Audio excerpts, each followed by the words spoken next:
Today's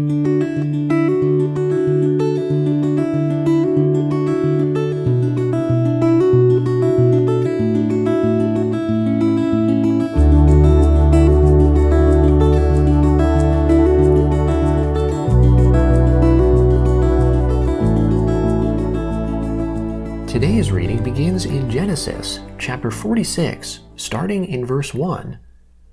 Israel traveled with all that he had, and came to Beersheba, and offered sacrifices to the God of his father Isaac. God spoke to Israel in the visions of the night, and said, Jacob, Jacob. He said, Here I am. He said, I am God, the God of your father. Don't be afraid to go down into Egypt, for there I will make of you a great nation. I will go down with you into Egypt. I will also surely bring you up again. Joseph's hand will close your eyes.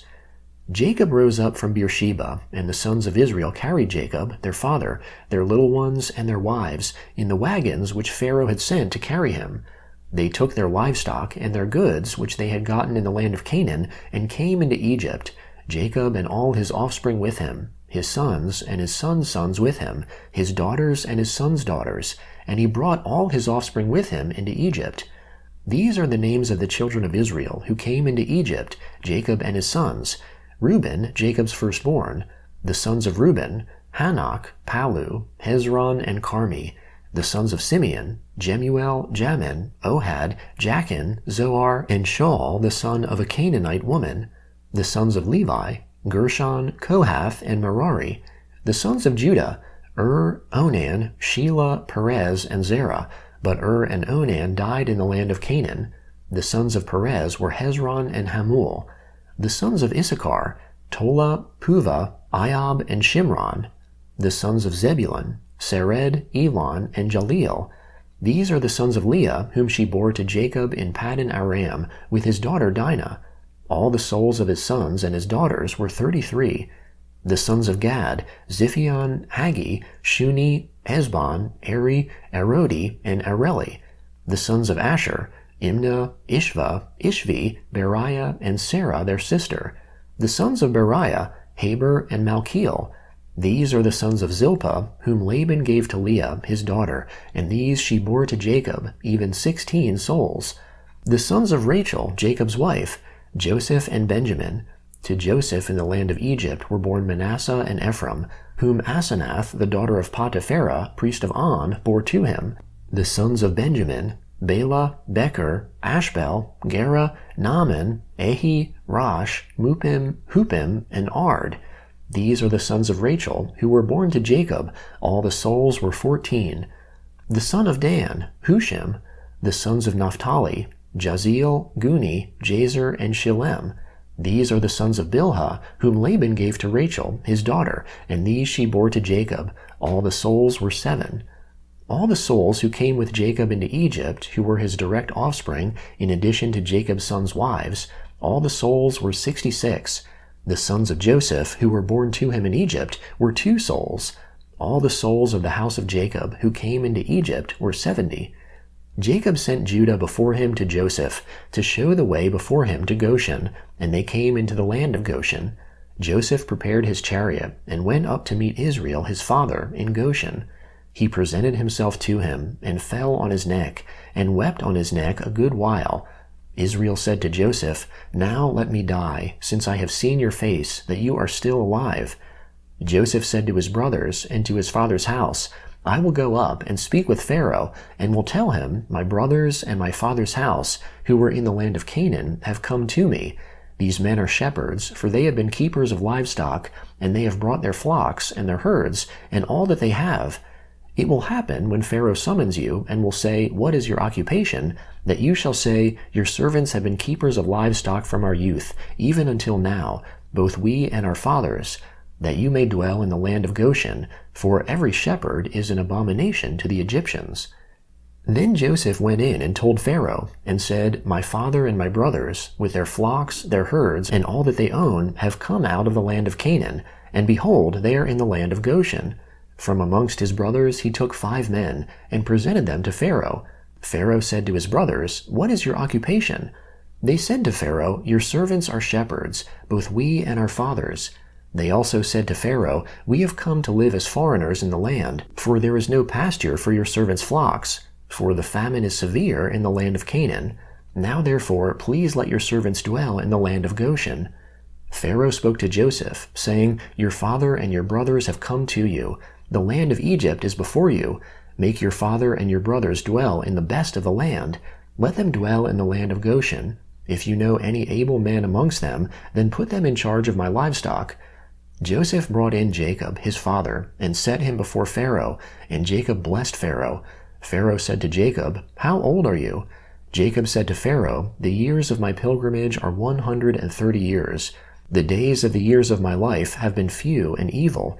They have not attained to the days of the years of the life of my fathers in the days of their pilgrimage." Jacob blessed Pharaoh and went out from the presence of Pharaoh.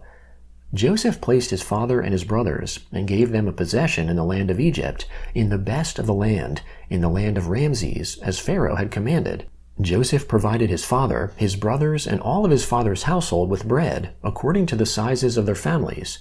There was no bread in all the land, for the famine was very severe, so that the land of Egypt and the land of Canaan fainted by reason of the famine.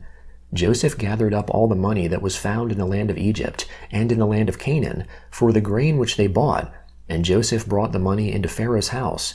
When the money was all spent in the land of Egypt and in the land of Canaan, all the Egyptians came to Joseph and said, "Give us bread, for why should we die in your presence? For our money fails." Joseph said, "Give me your livestock, and I will give you food for your livestock, if your money is gone." They brought their livestock to Joseph, and Joseph gave them bread in exchange for the horses, and for the flocks, and for the herds, and for the donkeys, and he fed them with bread in exchange for all their livestock for that year. When that year was ended, they came to him the second year, and said to him, "We will not hide from my lord how our money is all spent, and the herds of livestock are my lord's. There is nothing left in the sight of my lord but our bodies and our lands. Why should we die before your eyes, both we and our land? Buy us and our land for bread, and we and our land will be servants to Pharaoh. Give us seed, that we may live and not die, and that the land won't be desolate." So Joseph bought all the land of Egypt for Pharaoh, for every man of the Egyptians sold his field, because the famine was severe on them, and the land became Pharaoh's. As for the people, he moved them to the cities from one end of the border of Egypt even to the other end of it. Only he didn't buy the land of the priests, for the priests had a portion from Pharaoh, and ate their portion which Pharaoh gave them. That is why they didn't sell their land. Then Joseph said to the people, "Behold, I have bought you and your land today for Pharaoh. Behold, here is seed for you, and you shall sow the land. It will happen at the harvests that you shall give a fifth to Pharaoh, and 4 parts will be your own, for seed of the field, for your food, for them of your households, and for food for your little ones." They said, "You have saved our lives. Let us find favor in the sight of my lord, and we will be Pharaoh's servants." Joseph made it a statute concerning the land of Egypt to this day, that Pharaoh should have the fifth. Only the land of the priests alone didn't become Pharaoh's. Israel lived in the land of Egypt, in the land of Goshen, and they got themselves possessions therein, and were fruitful, and multiplied exceedingly. Jacob lived in the land of Egypt 17 years. So the days of Jacob, the years of his life, were 147 years. The time came near that Israel must die, and he called his son Joseph, and said to him, "If now I have found favor in your sight, please put your hand under my thigh, and deal kindly and truly with me. Please don't bury me in Egypt, but when I sleep with my fathers, you shall carry me out of Egypt, and bury me in their burying place." Joseph said, "I will do as you have said." Israel said, "Swear to me," and he swore to him. Then Israel bowed himself on the bed's head. The Gospel of Matthew, chapter 15, beginning in verse 1. Then Pharisees and scribes came to Jesus from Jerusalem, saying, "Why do your disciples disobey the tradition of the elders? For they don't wash their hands when they eat bread." He answered them, "Why do you also disobey the commandment of God because of your tradition? For God commanded, 'Honor your father and your mother,' and 'He who speaks evil of father or mother, let him be put to death.' But you say, 'Whoever may tell his father or his mother, whatever help you might otherwise have gotten from me is a gift devoted to God, he shall not honor his father or mother.'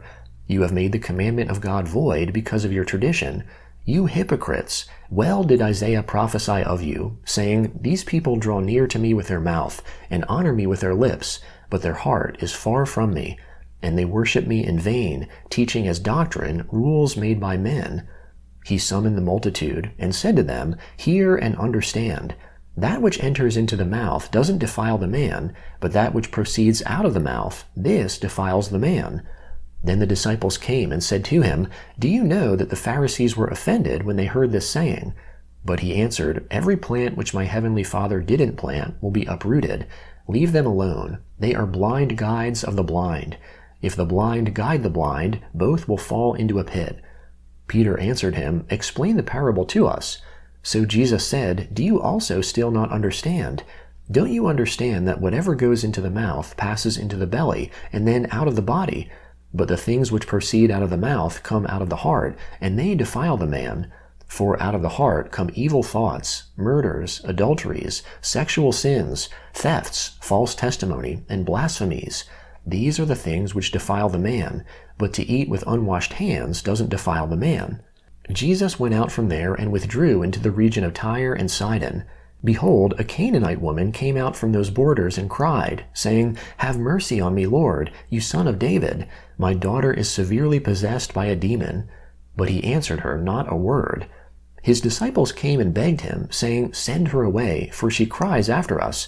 But he answered, "I wasn't sent to anyone but the lost sheep of the house of Israel." But she came and worshipped him, saying, "Lord, help me."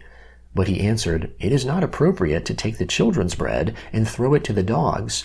But she said, "Yes, Lord, but even the dogs eat the crumbs which fall from their master's table." Then Jesus answered her, "Woman, great is your faith. Be it done to you even as you desire." And her daughter was healed from that hour. Psalm 19, beginning in verse 1. The heavens declare the glory of God. The expanse shows his handiwork. Day after day they pour out speech, and night after night they display knowledge. There is no speech nor language where their voice is not heard. Their voice has gone out through all the earth, their words to the end of the world. In them he has set a tent for the sun, which is as a bridegroom coming out of his room, like a strong man rejoicing to run his course. His going out is from the end of the heavens, his circuit to its ends. There is nothing hidden from its heat. The Lord's law is perfect, restoring the soul. The Lord's covenant is sure, making wise the simple. The Lord's precepts are right, rejoicing the heart. The Lord's commandment is pure, enlightening the eyes. The fear of the Lord is clean, enduring forever. The Lord's ordinances are true and righteous altogether. They are more to be desired than gold, yes, than much fine gold, sweeter also than honey, and the extract of the honeycomb. Moreover, your servant is warned by them. In keeping them there is great reward. Who can discern his errors? Forgive me from hidden errors. Keep back your servant also from presumptuous sins. Let them not have dominion over me. Then I will be upright. I will be blameless and innocent of great transgression.